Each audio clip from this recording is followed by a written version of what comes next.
Hey guys, welcome back to the channel. So today we will see how to visualize data in our studio. So this particular video is for those people for the 11th and 12th standard students or the 10th standard students in any particular board, whether it's ICSC or CBSC or ISC. Okay, so any board, the students who are actually trying to learn data visualisation कैसे data को visualise करते हैं so this particular video is for them okay, and it will actually really help them to understand how to visualize your data in R Studio, because R Studio is the programming application wherein you can actually visualize your data, whereas if you compare it with other programming languages like Python or JavaScript, it will be a bit difficult because they don't have the inbuilt functions, I would say, which is there in R Studio. So that is one of the greatest advantage of R Studio. Okay, so in this particular video we will see some sample data set. Okay, data lenge hum, and after that I'll try to show you the plots. Okay, so data visualization basically means कि कोई set of data है आपके पास and with the help of plot आप कैसे उस data को visualize कर रहे हो. So in this video we will see three kinds of plots, like it's a scatter plot, bar plot and line या फिर लाइन चार्ट बोल सकते हैं. सो इन तीनों को यूज करके कैसे हम डेटा को विजुअलाइज करते हैं. ओके, सो शुरू करने से पहले अगर चैनल पे नए हो तो सब्सक्राइब कर लो एंड वीडियो के एंड तक बने रहना ताकि आप प्लॉट को देख सको कि किस तरीके का प्लॉटिंग का आउटपुट आ रहा है, उसका ग्राफिक्स कैसा आ रहा है. It would be very interesting. Okay, don't miss it out. So stay tuned. So let's get start now. सबसे पहले तो कोई भी डेटा को विजुअलाइज करने के लिए हमारे पास डेटा होना चाहिए, राइट. सो ये मैंने एक सैम्पल डेटा दिया है. ठीक है, सपोज मेरा वेरिएबल का नाम है that is data and in that I created a data frame. Okay, so data dot frame I will write for creating a data frame, and it has a category and it has a value, two variables respectively. So I can say x axis or y axis मेरे पास है. X axis would be the category one and y axis would be the value one. Okay, so category में है ये as a vector काम करता है. Okay, if you write C in front of it, it will act as a vector. Okay, so उसके अंदर जो elements है वो A B C D E and then the value is 10 15 8 12 20. Okay, so you can see clearly from here जो भी हमारा plot होगा वो 20 तक जाएगा. That's a maximum point and उसका स्टार्ट है 8 से. Okay, so these we can figure it out from the data frame itself और from the data itself. Okay, next, R studio में कोई भी प्लॉटिंग या फिर कोई भी डेटा को विजुअलाइज करने के लिए हमें द मोस्ट इंपॉर्टेंट लाइब्रेरी जिसका जरूरत होता है वो है ggplot2. ओके, इसको बोलते हैं ggplot2.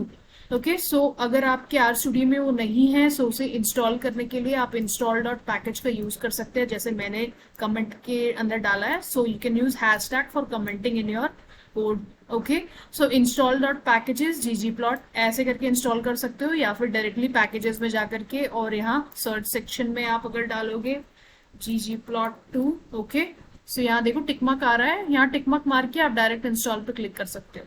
Okay, that's the second way. Fine, so क्योंकि मेरे पास ggplot2 ऑलरेडी अवेलेबल है, so I will use the library function in the R Studio for calling the ggplot2 function so that I can tell R Studio कि I want to work with ggplot2. Okay, so library ggplot2 मैंने लिख दिया. Now we'll move on to creating the plots. ठीक है, scatter plot, bar chart और line chart कैसे हम create कर सकते हैं. ठीक है, सो सबसे पहला तो स्कैटर प्लॉट. सो स्कैटर प्लॉट बनाने के लिए स्कैटर प्लॉट को डेटा देना पड़ेगा. ठीक है, तो स्कैटर प्लॉट सपोज एक वेरिएबल नाम ले लिए एंड उसके अंदर ggplot लिखेंगे and then I write here data, क्योंकि मेरा जो डेटा फ्रेम है वो डेटा वेरिएबल में स्टोर्ड है. You can see data variable के अंदर स्टोर्ड है. So I just write data and then comma and then the AES functionality. AES मतलब हम स्कैटर प्लॉट को बोल रहे हैं कि मेरा x एक्सिस और y एक्सिस क्या होगा. Okay, so you can see x equal to category हमने बोल दिया and y equal to value हो गया. ठीक है, and plus the geom points. Okay, so geom points will be like तुम्हारा प्लॉट का जो स्कैटर प्लॉट में बेसिकली सर्कल्स आते हैं, तो सर्कल्स का साइज कितना होना चाहिए, उसका कलर जैसे हमने यहाँ दे दिया ब्लू एंड उसका साइज दे दिया 3. ओके, एंड देन लैब्स को यूज करके लैब्स फंक्शन, उसके अंदर हम टाइटल चाहो तो आप दे सकते हो, नहीं तो उसको ब्लैंक भी छोड़ सकते हो. ओके, सो बेसिकली ये सेट ऑफ कोड एक सिंगल कोड है. ओके, कैसे आप स्कैटर प्लॉट को बना रहे हो. ठीक है, तो ये जो प्लस साइन यहाँ पे आ रहा है that means you are moving on to a next line. Okay, सो ये पूरे चीज एक कोड के अंदर है. Okay, so that's about the scatter plot.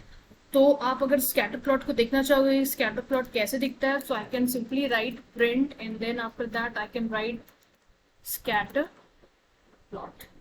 ठीक है, एंड अगर एंटर प्रेस करोगे एंड यहाँ पे अगर आप देखोगे प्लॉट्स के अंदर, तो ये हो गया मेरा स्कैटर प्लॉट. आप इसको जूम करो. So this is how my scatter plot will look like. So you can सी 8 से स्टार्ट हो रहा है एंड एंड अप हो रहा है 20 पे जाकर के. Okay, according to the data which I have given. So ये स्कैटर प्लॉट कैसा दिखेगा. फाइन. अब नेक्स्ट हम अगर जाएंगे बार चार्ट की, बार चार्ट कैसे बनाते हैं. तो बार चार्ट बनाने के लिए हमें क्या करना है, सेम प्रोसीजर फॉलो करना है as of scatter plot. Same, you have to give the data to it. So I'll use bar chart as a variable name and inside that ggplot data मेरा एस्थेटिक वैल्यू जो कि x axis और y axis हो गया. ना यहाँ पे अगर आप देखोगे तो स्कैटर प्लॉट के लिए हमने पॉइंट्स का यूज किया था, that is why we wrote geom point, that means geometric point.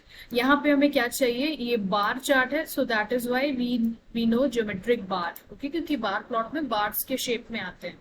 Right, so in that geom bar we will write the identity and suppose मुझे बार का जो कलर है वो ग्रीन से फिल कर देना है, so you can use fill green. Okay, similarly आप अपने वैल्यूज यहाँ पे डाल सकते हैं. Okay, and then the labs function inside that title दे दो, x axis का नाम दे दो, y axis का नाम दे दो. Now again this is one particular code for bar chart. Okay, ये कोई अलग अलग कोड नहीं है. यहाँ पे ब्रैकेट देख रहे हो, ये एक ब्रैकेट, ये पहला bracket, so these are all under one line. Okay, सो ये हो गया आपका बार चार्ट के लिए. ना अब अगर मुझे बार चार्ट को प्रिंट करना है या फिर हमको देखना है कैसा मेरा आउटपुट आया, so I can directly write bar underscore chart. So यहाँ देखोगे आप ऑटो पॉपुलेट हो जाएगा. So bar underscore chart and if you press enter, so this is my bar chart और bar plot how it look like. So मैंने डाला था fill equal to green, that is why plot का जो colour है वो green पे है. ठीक है, सो 20 हो गया मैक्सिमम, मिनिमम हो गया 8. Okay, so this is how bar chart कैसे आप शो कर सकते हो सेम सेट ऑफ डेटा के लिए. ठीक है, एक पर्टिकुलर डेटा के लिए आप मल्टीपल प्लॉट्स क्रिएट कर सकते हो. ओके, हमारा लास्ट वाला होगा कि कैसे हम लाइन चार्ट क्रिएट कर सकते हैं. That means it should show a line, मेरे आउटपुट में लाइन आना चाहिए. Okay, that means my graph should visualise the data in a form of a line. Okay, so similarly line chart एक variable ले लो एंड उसके अंदर GG plot and then your aesthetic value the X axis Y axis. ठीक है, and यहाँ पे आप यूज करोगे जियोनॉम लाइन. सो अगर लाइन क्रिएट करना है तो मेरे पास पॉइंट्स होना चाहिए. राइट, सो यहाँ पे मैंने दे दिया जियोमेट्रिक लाइन के लिए कि उसका जो कलर है रेड होना चाहिए एंड जियोमेट्रिक पॉइंट्स बनाने के लिए उसका size 3 and colour red. According to your choice आप कुछ भी वहां पे दे सकते हो. ठीक है, सो ये जब हो गया तो इसको अगर हम डिस्प्ले करेंगे तो ये कैसे आएगा, प्रिंट लाइन. ठीक है, line chart and enter press करो. So this is how line chart will look. Okay, सो ये एक एग्जाम्पल था कि कैसे आप एक डेटा सेट को लेकर के मल्टीपल प्लॉट्स बना सकते हो. मल्टीपल प्लॉट्स के थ्रू आप अपने डेटा को विजुअलाइज कर सकते हो. ठीक है, सो एक छोटा सा एग्जांपल था, सिंपल एग्जांपल. सो कमेंट करके मुझे बताओ कि आपको ये कैसा लगा एंड आपको अगर कॉम्प्लेक्स डेटा को भी प्लॉट के थ्रू विजुअलाइज करना है तो वो भी पूछो. एंड जैसे इस वीडियो में आपने देखा कि जो ग्राफ्स है वो 3 अलग अलग सेक्शंस में आया. ठीक है, यानी 3 अलग अलग तरीके से आया. सो अगर आपको सीखना है कि कैसे आप एक ही सेक्शन में, दैट मीन्स कि कैसे आप ये सेम पेज पे 4 सेक्शंस बना करके और चारों प्लॉट को एक ही जगह में दिखाना चाहते हो तो वो कैसे करते हैं, वो भी अगर आप जानना चाहते हो तो do let me know in the comment section. So hope you like this video. अगर वीडियो पसंद आए तो लाइक करो और शेयर करो as much as you can with your friends. Okay, so आज के वीडियो के लिए इतना ही। मिलते हैं आपसे नेक्स्ट वीडियो में एक नए टॉपिक के साथ। सो तब तक के लिए don't forget to subscribe to our channel.